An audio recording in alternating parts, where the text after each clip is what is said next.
So, a couple months ago, I was reading through this book and I want to share what I've learned from this book. And I wanted to talk about habit four in this book.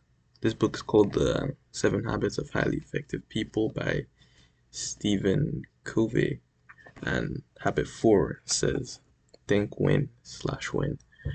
And what this means is that in a certain scenario in life or a business deal or such, both people should benefit from that scenario.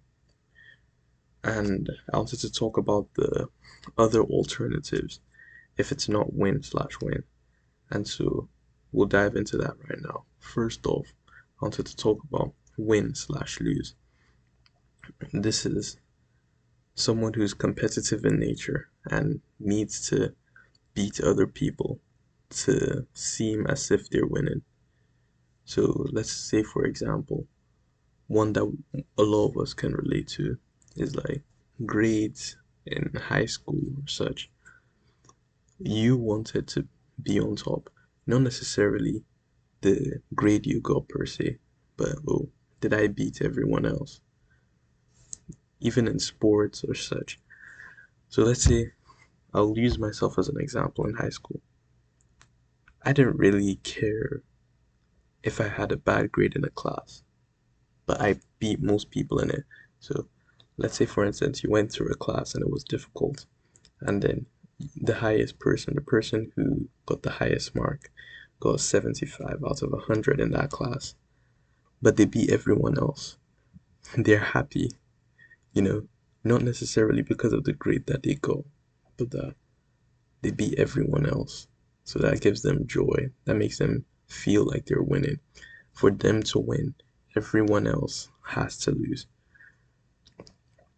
And secondly, the second the second one I'm going to talk about right now is lose/win. This person is essentially like a doormat or someone who's a people pleaser. So they lose while others win. So let's say, for example, someone had an assignment due at 12 and it's like a huge percentage of their grade and they care about their grade. But instead of doing that assignment, taking the time, taking the hours to put into that assignment, they decide their friends ask them if they want to, hang out and stuff. And then they go, spend time with their friends. Their friends have a good time. They don't have any work to do, but you had work to do. And therefore, you lose while they win because, they had a good fun time with you as usual, but you had something to do and you compromised it because for the fact that, oh, maybe you got pressured into hanging out, like peer pressure, or you just wanted, or you just couldn't decide for yourself, and therefore you lose in that situation. So the third one, so essentially, when you think lose/win, you compromise your values in order to please the other person.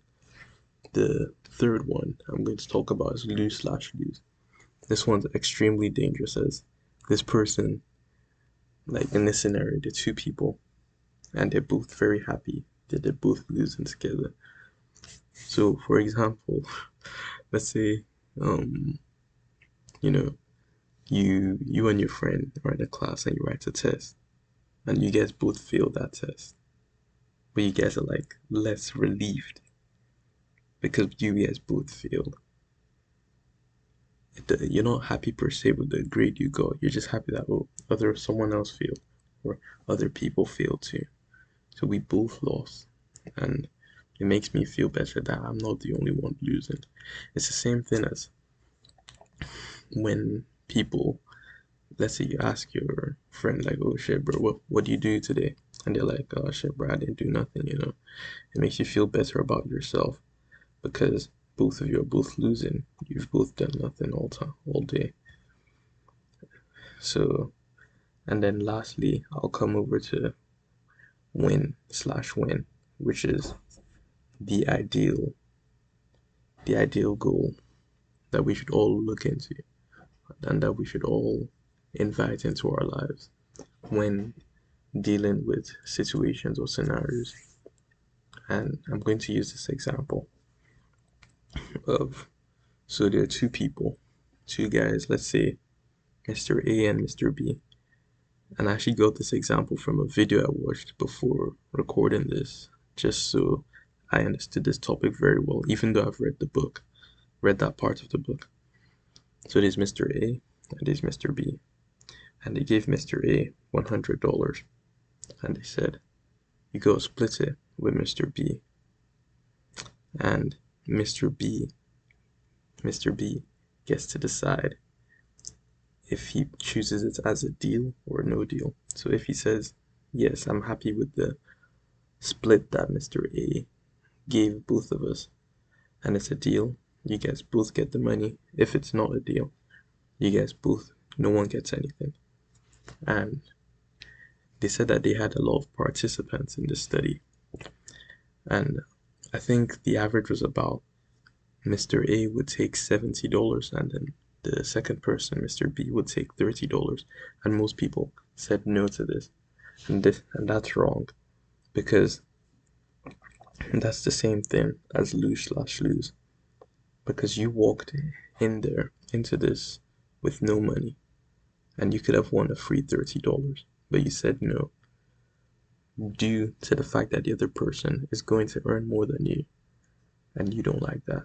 So the correct way to go about this, even though it may not be the most ideal split, is to say yes to this, because you still walk out with an extra $30 than what you came in with. Like, why are you saying no to free money just because you want the other person to be dragged down to?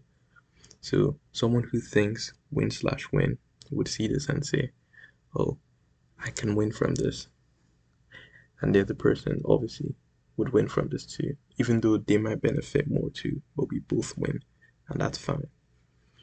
And yeah, I just, read up on this a couple months ago and I watched a video on it and I wanted to share it. So that's what I've learned from it.